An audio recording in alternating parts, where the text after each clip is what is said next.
ಎಲ್ಲರಿಗೂ ನಮಸ್ಕಾರ. ಇಂದಿನ ಸಂಚಿಕೆಯಲ್ಲಿ ಹಣದ ಸಮಸ್ಯೆ ಏನಾದರೂ ನಿಮಗೆ ಕಾಡುತ್ತಿದ್ದರೆ ಇದಕ್ಕೆ ಶಾಶ್ವತ ಪರಿಹಾರ ಈ ರೀತಿಯಾಗಿ ಇದೆ.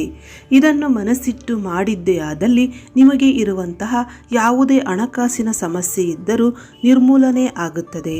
ಖಂಡಿತ ನೀವು ಅದೃಷ್ಟವಂತರಾಗುತ್ತೀರಾ. ಅದಕ್ಕೂ ಮೊದಲು ನಮ್ಮ ಚಾನಲನ್ನು ಸಬ್ಸ್ಕ್ರೈಬ್ ಮಾಡಿ, ಹಾಗೆ ನೋಟಿಫಿಕೇಷನ್ಗೆ ಪಕ್ಕದಲ್ಲಿರುವ ಬೆಲ್ ಐಕನನ್ನು ಟಚ್ ಮಾಡಿ. ನಿಮ್ಮ ಜೀವನದ ಯಾವುದೇ ಸಮಸ್ಯೆಗಳಿದ್ದರೂ ಶಾಶ್ವತ ಪರಿಹಾರಕ್ಕಾಗಿ ಓಂ ಶ್ರೀ ಪಂಚಮುಖಿ ಆಂಜನೇಯ ಜ್ಯೋತಿಷ್ಯ ಕೇಂದ್ರ ಪಂಡಿತ್ ಮಹಾಂತೇಶ್ ಬಿಸ್ಸೆ ಇವರನ್ನು ಸಂಪರ್ಕಿಸಿ. ಇವರು ನಿಮಗೆ ಯಾವುದೇ ಸಮಸ್ಯೆಗಳಿದ್ದರೂ ಶಾಶ್ವತವಾಗಿ ಪರಿಹಾರವನ್ನು ಮಾಡಿಕೊಡುತ್ತಾರೆ. ವೀಕ್ಷಕರೇ, ನೀವು ಎಷ್ಟೇ ಕೆಲಸವನ್ನು ಮಾಡಿದರೂ ಅಥವಾ ಎಷ್ಟೇ ದುಡಿದರೂ ಎಷ್ಟೇ ಸಂಪಾದನೆ ಮಾಡಿದರೂ ಬಂದಂಥ ಹಣ ನಿಮ್ಮ ಕೈಯಲ್ಲಿ ನಿಲ್ಲುತ್ತಾ ಇಲ್ಲ ಎಂದರೆ ನಾವು ತಿಳಿಸುವ ರೀತಿಯಲ್ಲಿ ಮಾಡುವುದರಿಂದ ಹಣ ಎನ್ನುವುದು ಶಾಶ್ವತವಾಗಿ ನಿಲ್ಲುತ್ತದೆ. ಲಕ್ಷ್ಮೀ ತಾಯಿ ನಿಮ್ಮ ಮನೆಯಲ್ಲಿ ಇರುತ್ತಾರೆ. ಆ ಪರಿಹಾರ ಯಾವುದು ಎಂದು ತಿಳಿಯೋಣ. ಈ ಪರಿಹಾರವನ್ನು ನೀವು ಮಂಗಳವಾರ ಅಥವಾ ಶುಕ್ರವಾರ ಮಾಡಿಕೊಳ್ಳಿ. ಇಲ್ಲವಾದಲ್ಲಿ ನೀವು ಯಾವ ವಾರ ಪೂಜೆ ಮಾಡ್ತೀರಾ ಆ ದಿನ ಭಕ್ತಿಯಿಂದ ಮಹಾಲಕ್ಷ್ಮಿಯನ್ನು ಕೇಳಿಕೊಳ್ಳಿ.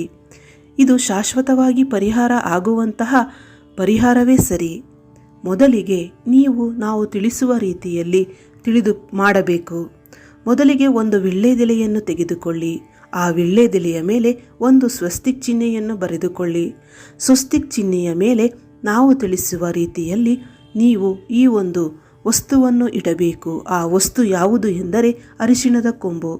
ಸ್ವಸ್ತಿಕ್ ಚಿಹ್ನೆಯ ಮೇಲೆ ಅರಿಶಿಣದ ಕೊಂಬನ್ನು ಇಟ್ಟು ಅದಕ್ಕೆ ನೀವು ಅರಿಶಿಣ ಕುಂಕುಮವನ್ನು ಹಾಕಬೇಕು.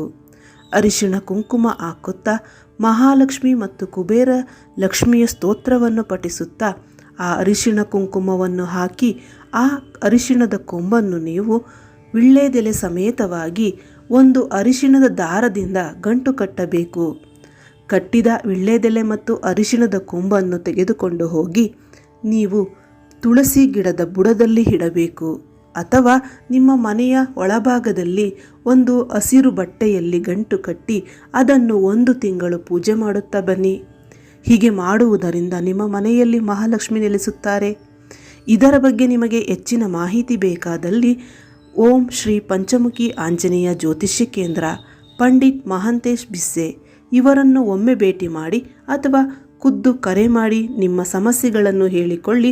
ಅವರು ನಿಮಗೆ ಶಾಶ್ವತ ಪರಿಹಾರವನ್ನು ನೀಡುತ್ತಾರೆ. ಧನ್ಯವಾದಗಳು.